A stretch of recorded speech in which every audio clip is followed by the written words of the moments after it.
Hello guys, welcome to my channel Anita new blog. कैसे हैं आप सब? आई होप आप सब बहुत बढ़िया होंगे गाइस। मैं भी बहुत बढ़िया हूँ। और यहाँ मैं शेयर कर रही हूँ अपने ससुराल की जर्नी।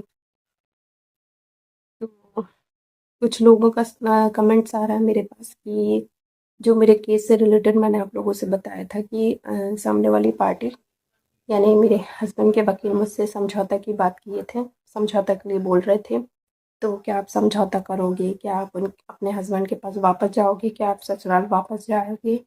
तो मैंने आप लोगों से पहले भी क्लियर किया है और अभी भी क्लियर कर रही हूँ कि नहीं, मैं अपने हस्बैंड के पास अब वापस नहीं जा सकती, क्योंकि ऐसी कंडीशन, ऐसी सिचुएशन है ही नहीं कि मैं वापस जाऊँ, है ना?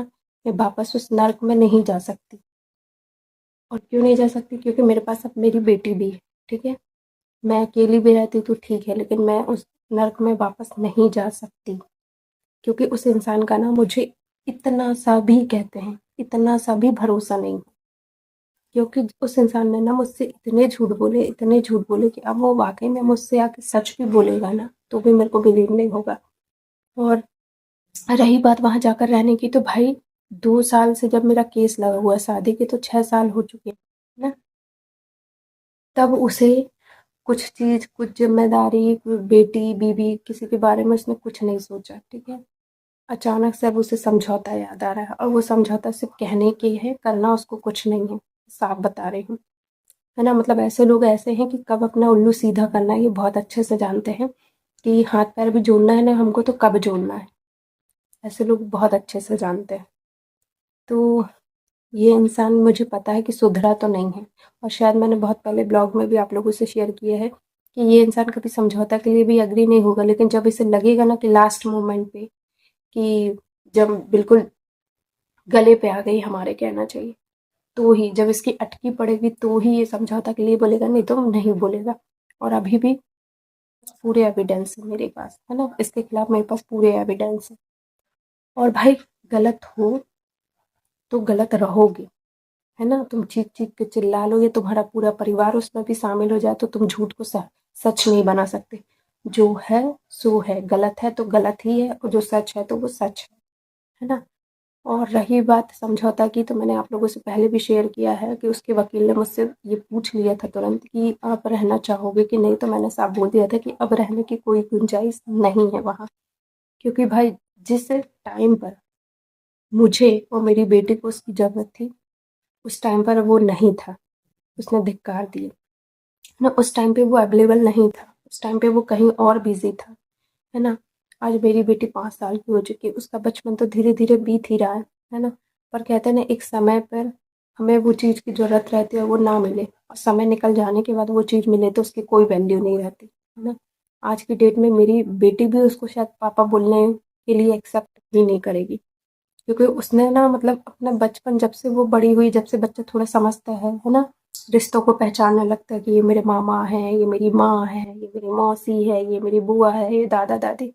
तो उस टाइम पर मेरे ससुराल का कोई भी बंदा नहीं था, है ना? ना कभी किसी का कॉल आया, ना कभी किसी ने ना कभी किसी ने मेरी बेटी के जानने के लिए कोई इच्छा जताई, है ना, कहना चाहिए।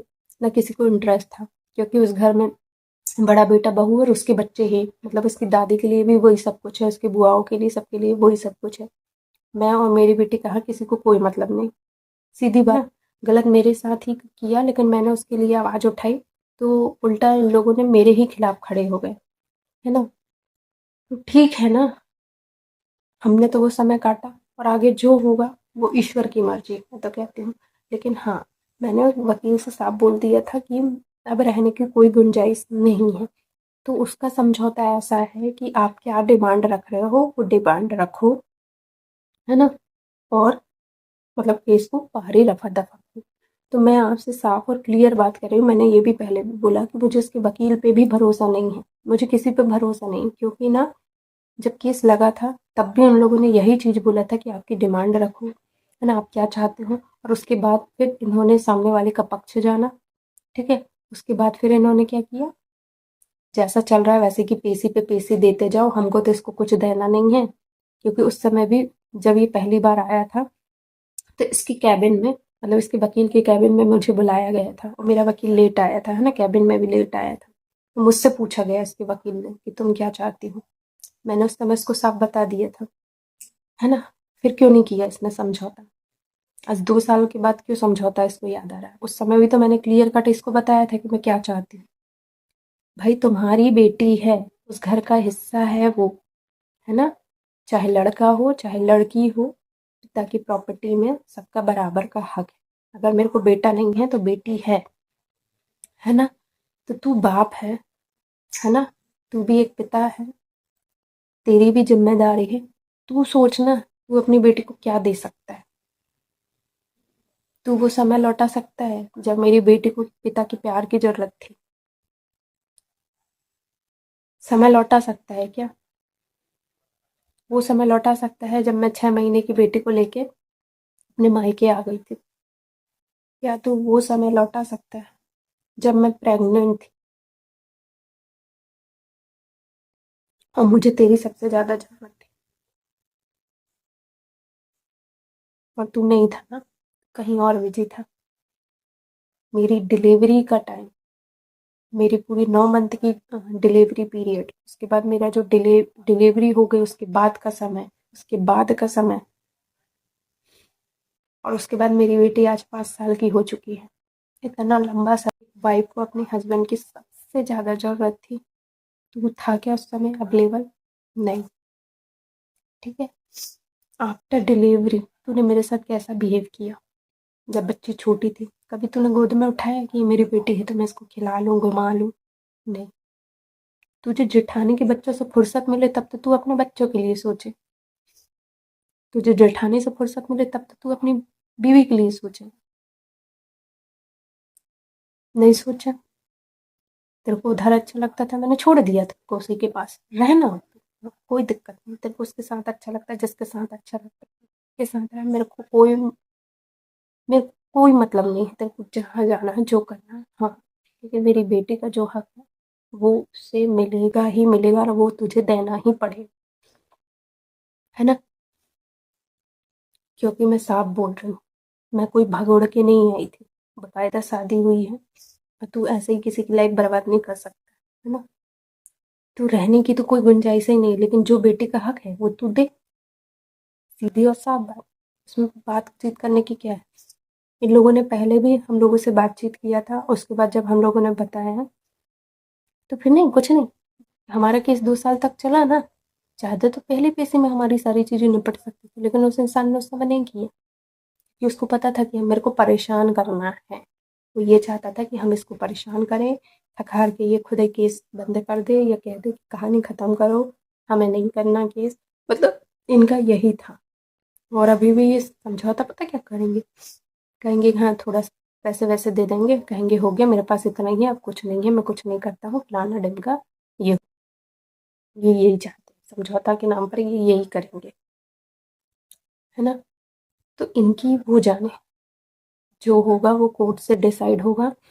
क्योंकि मेरे को किसी पे भी एक रत्ती भी बिलीव नहीं है, किसी के ऊपर भी मुझे इतना सा भी 1% भी बिलीव नहीं है, मैं सीधी साफ बात बता रही हूँ। क्योंकि ये जो इंसान है ना, ये बोलता कुछ है, करता कुछ है। जितना जितना टाइम मैंने इसके साथ स्पेंड किया, जितना टाइम मैं ससुराल में रही हूँ, मैं इनके रग-रग से वाकिफ़ हो गई हूँ। ये लोग बोलते कुछ हैं और करते कुछ हैं। आज के टाइम में ना मेरी बेटी भी, ना उसको कभी याद आती, ना कभी वो पूछती, मेरे पापा कैसे हैं? कहाँ? हाँ, देखिए, बच्चा इतना समझदार तो हो चुका है कि उसको समझ में आता है कि ना उसके दादा-दादी कभी मिलने आते हैं, ना कभी उसके पापा से मिलने आते हैं। हाँ, लेकिन इतना ज़रूर बताती हूँ कि कहते हैं ना बच्चों का मेमोरी थोड़ा-सा अच्छा होता है। तो जब मेरी बेटी छोटी रही होगी, मेरे फ़ोन पे मोबाइल-वोबाइल पे देखी होगी फ़ोटो, है ना? तो मैंने उसको बताई थी कि ये तुम्हारे पापा हैं, ये दादा-दादी हैं, तो वो जानती है कि मेरे पापा हैं, दादा-दादी। और मैंने शायद बताया था कि एक बार कोर्ट में ही इसके पापा आए थे, तो ये पहचानती है। लेकिन मतलब आए थे तो उसके पापा का खुद से मेरे पास मिलने नहीं आए कि बेटी से मिल लूँ करके, मैं लेके गई थी। और ये उस टाइम का समय की बात है, शायद इन्होंने जब जवाब दिया था, और वो जवाब सुन के ही मेरा दिमाग इतना, मतलब कहना चाहिए दिमाग का था मेरा। क्योंकि तब मुझे पता चला था ना कि इन्होंने कितने सारे झूठ बोले, इनका एजुकेशन और फलाना ढिमका बहुत सारी चीज़ें, कि मैं मिलने आता था तो ये कभी मिली नहीं। अरे भाई तू आया तो क्या चोरी छुपे घर आया है? किसी से तो आया होगा, मोहल्ले आस पड़ोस के लोगों ने तो देखा होगा। मतलब इतने झूठ, है ना। और क्या क्या बताया है कि मैं गेस्ट में पढ़ाती हूँ, ऑनलाइन बिजनेस करती हूँ, ट्यूशन पढ़ाती हूँ, तो मेरे को महीने की 30 से 35 हज़ार की इनकम हो जाती। भगवान करे होने लगे, मैं तो यही कहती हूँ भगवान करे होने लगे, तेरी बात मेरे को लग जाए, मैं तो यही कहती हूँ। इसने ये सारी चीज़ें डाला है और ये बिल्कुल अक्षम है, ये बिल्कुल भी सक्षम नहीं है मेरे को पैसे देने के लिए। इसने ये सब चीज़ें डाला है ना। तो शादी करते टाइम तो इसने नहीं बताया था कि ये नठल्ला है। शादी के बाद, बच्चा पैदा करने के बाद पता चला कि ये नठल्ला है। जब निठल्ला था तो तू बच्चे की ज़िम्मेदारी नहीं नहीं ले सकता था, तो फिर क्यों बच्चा बच्चा बच्चा बच्चा कर रहा था? बोले ऐसे इंसानों को क्या बोले, है ना। ये समझौता भी करेंगे ना, तो इनका भरोसा नहीं कि आज कुछ और बोल रहे हैं, कल कुछ और बोल रहे हैं, परसों कुछ और बोल रहे हैं। इनकी कहानी पता नहीं क्या चल रही है, भगवान जाने। और मेरे को कोई फ़र्क नहीं पड़ता, इस इंसान को जहाँ अच्छा लगता था मैं वहीं छोड़ के आई इसको। इसको जिसके साथ अच्छा लगता था ना रहे, मेरे को कोई मतलब नहीं। जिसके साथ रहना रहे, क्या कर रहा है क्या नहीं कर रहा है, ना मुझे मतलब और ना मेरी बेटी को मतलब। एक टाइम के बाद ना मेरी बेटी ने कभी देखी च नहीं। जब से वो समझदार हुई उसने कभी देखी ही नहीं। कभी उसके पापा उसको मिलने आए हों, कि कभी दादा दादी कॉल किए हो, कभी मिले हों, नहीं। हाँ, इस बर्थडे में आया था फ़ोन, तो मैंने आप लोगों से बोला भी था कि 5 साल में पहली बार आया, और मैंने बात भी कराई। मेरी बेटी ने बहुत अच्छे से बात करी, है ना। नॉर्मली बात करी, जैसे होना चाहिए। लेकिन एक एक एक इंसान की ज़िम्मेदारी होती है ना, कि तू क्या उसके साथ इमोशनली खेल रहा है, जैसे तू मेरे साथ खेला वैसे तू मेरी बेटी के साथ भी खेल रहा है। एक आस लगा के कि हाँ, मैं मिलने आऊँगा, मैं ऐसा करूँगा बेटा, क्या चाहिए, फलाना चाहिए, दे ना, तू क्या देगा उसको? बर्थडे में एक एक कपड़ा भी दिया है तुम लोगों ने? बर्थडे की तो छोड़ दो, जब वो हुई थी तो तुम्हारे घर से, तू पिता है, तूने कुछ लिया अपनी बेटी के लिए? तेरे माँ बाप ने जितना अपने बेटे के बच्चों के लिए किया, उसमें से इतना सा भी कुछ एक जोड़ी कपड़ा भी लिए हैं तेरे माँ बाप ने, या तूने अपनी बेटी के लिए? तो बता। मैं तुम्हारे घर से 1 रुपए से नहीं डरी। जितने दिन मैं रही हूँ तो उतने दिन मैंने काम कर किया है, तो मैंने 2 वक्त की रोटी खाई। और आज की डेट है, मेरे पास वहाँ का कुछ नहीं है, लेकिन मेरा सारा कुछ वहाँ पड़ा हुआ है, मेरे ससुराल में। दहेज से लेके, ज्वेलरी से लेके सारी चीज़ें। तो मैं तो तुम लोगों से कहीं से नहीं दबी, ना मेरी बेटी दबी। सीधी और साफ बात। 1 रुपए भी तुमने अपनी बेटी के लिए खर्च नहीं किया है मयंक, ना है, और ना तुम्हारे माँ बाप। पूछ रहे थे ना बर्थडे में क्या चाहिए, मतलब उसके साथ क्या कर रहे थे? जब कुछ दे नहीं सकते तो क्यों पूछ रहे थे? जब तुम मिल नहीं सकते तो क्यों आस जगा रहे थे? और 5 साल में कहाँ से तुमको बेटी की याद आने लगी अपने आप? ये एक बेटी भी है इस इंसान की। 5 साल तक कहाँ गुम थे? तब होश नहीं आया? तब तो अपने भाई और क्या कहते हैं, भाई भाभी के बच्चों में इतने मगन थे। तुम्हारा तो यही कहना था ना कि मैं उनको नहीं छोड़ सकता, उनके बिना मैं नहीं रह सकता, नहीं तो मैं मर जाऊंगा। अपने भाई के बच्चों के बिना तुम नहीं रह सकते। तब तुमको अपनी बेटी याद नहीं आई? तुम्हारी बेटी भी है, तुम भी एक पिता हो, तुम्हारी भी कोई जिम्मेदारी है, तब तुमको अपनी जिम्मेदारी याद नहीं आई? आज तुमको अपनी याद आ गया कि अरे मेरी भी एक बेटी है, उसका बर्थडे है, 5 साल की हो गई मेरी बेटी, उसका बर्थडे है। तो ये इमोशनल खेलना बंद करो, है ना। मतलब तुमने तो बच्चे तक को नहीं छोड़े, न तुमने न तुम्हारे माँ बाप ने। पता नहीं क्यों मेरी बेटी को आज भी वही चीज़ याद है कि मेरे दादा दादी हैं, ये मेरे पापा हैं।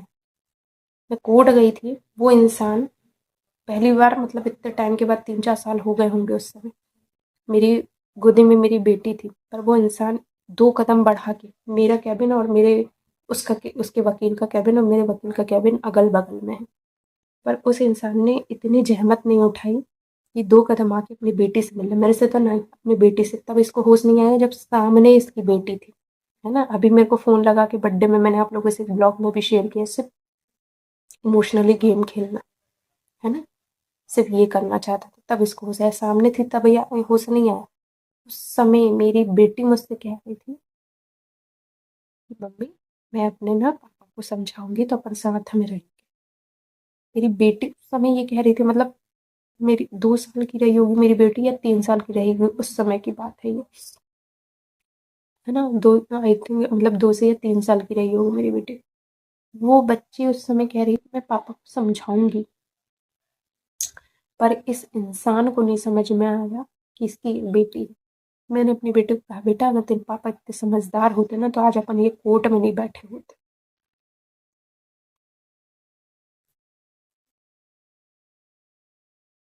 आज ये इंसान को मैंने इतने मौके दिए, मैंने आप लोगों से शायद पहले भी शेयर किया कि मैंने इस इंसान को इतना भी बोला था कि ये जो कुछ भी हो रहा है, मैंने साफ बोला था, सिर्फ प्रॉपर्टी के कारण हो रहा है, सिर्फ प्रॉपर्टी के कारण हो रहा है। मैंने इससे ये भी बोला था कि चल छोड़ दे, ये भी छोड़ दे। मैंने बोली चल अपन साथ में अलग रहेंगे, अपने नसीब में होगा ना तो अपन कमा लेंगे, कर लेंगे। लेकिन ये इंसान उसको छोड़ने को तैयार नहीं था, सारिका नायक को छोड़ने को तैयार नहीं था। तो आज मेरे से किस समझौते की बात कर रहे हैं? उस समय इसको होश नहीं आया कि इसकी एक बेटी है, इसकी एक पत्नी है, मैंने शादी किया, मेरी जिम्मेदारी है। से आया किस मुंह से वैसे समझौता करने की बात कर रहा है?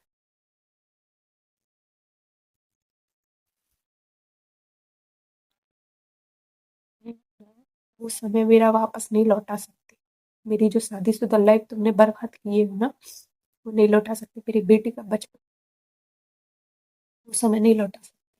मैं कभी नहीं भूल सकती कि तुमने मेरे साथ, तुमने नहीं, तुम्हारी वो सो कॉल्ड सारिका नायक, हमारी माँ नहीं भूल सकती कि तुम लोगों ने मेरे साथ क्या किया। और मुझे पता है अभी भी तुम नहीं सुधरे हो। वो कहते हैं ना, जब इंसान को यहाँ से भी लते आ जाता है, वहां से भी लते आया जाता है, तो कहाँ आएगा? वहीं आएगा ना। कि अब जहाँ से लग रहा है कि नहीं, अब हम यहीं जा सकते हैं, क्योंकि अब हमें यहाँ से भी लते आया जा रहा है, अब हमको यहाँ से भी लते आया जा रहा है, तो हम कहाँ जाए? बीच से जो रास्ता निकल रहा है, अब हम वहां जाए, हम वहां उम्मीद करेंगे। तो आप गलत जा रहे हो। अब यहाँ पर भी कुछ नहीं है। तुमको जहाँ अच्छा लगता था मैंने वहां छोड़ के आ गया। तुमको जिसके साथ रहना था ना, मैंने तुम्हारे मन की करी। ठीक है, तुमको जिसके साथ अच्छा लगता है।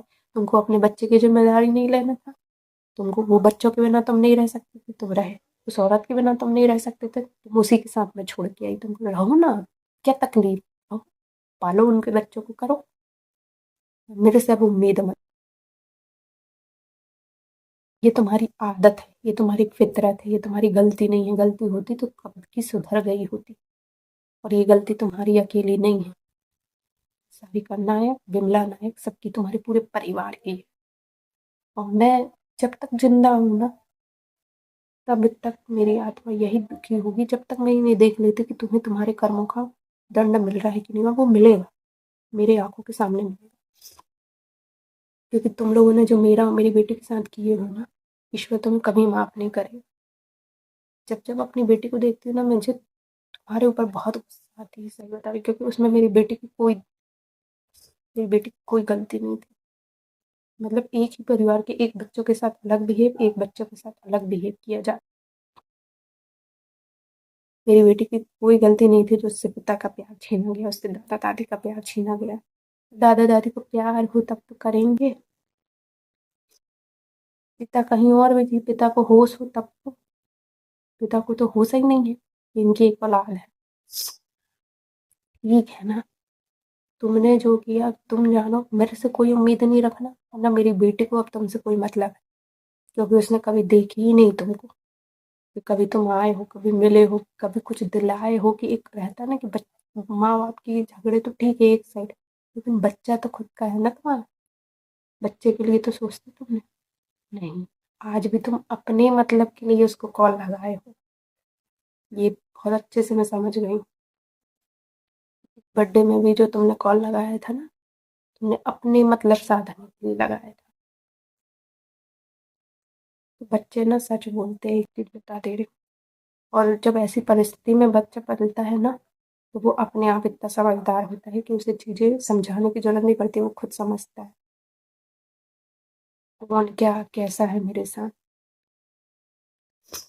मेरी बेटी को तुमसे कोई अटैचमेंट नहीं है ना। मेरी बेटी कभी पूछती कि पापा कब आएंगे, कि कैसा है, कि क्या है, कि क्यों है। ये समझ गई कि उसके पापा कैसे है ना, उसके दादा दादी कैसे, वो भी देखती है ना। कि लोग छुट्टी में अपने दादा दादी के घर, लोग छुट्टियों में अपने दादा दादी के पास जाते हैं, बताते हैं ऐसा वैसा दुनिया भर की। नहीं, सीधी और साफ बता रही हूँ मेरी बेटी का मैंने एडमिशन करवाई थी स्कूल में, उससे उसके पिता का नाम पूछा, मेरी बेटी ने साफ बोल दी, मैं नहीं बताऊंगी अपने पापा का नाम, मैं अपने नाना जी का नाम बताऊंगी। साफ बोल दी मेरी बेटी ने। क्यों बोली? अब आप समझदार हो ना कि क्यों बोली। वहाँ प्यार मिलता है, जहाँ अपनापन मिलता है, वो वहीं खुश।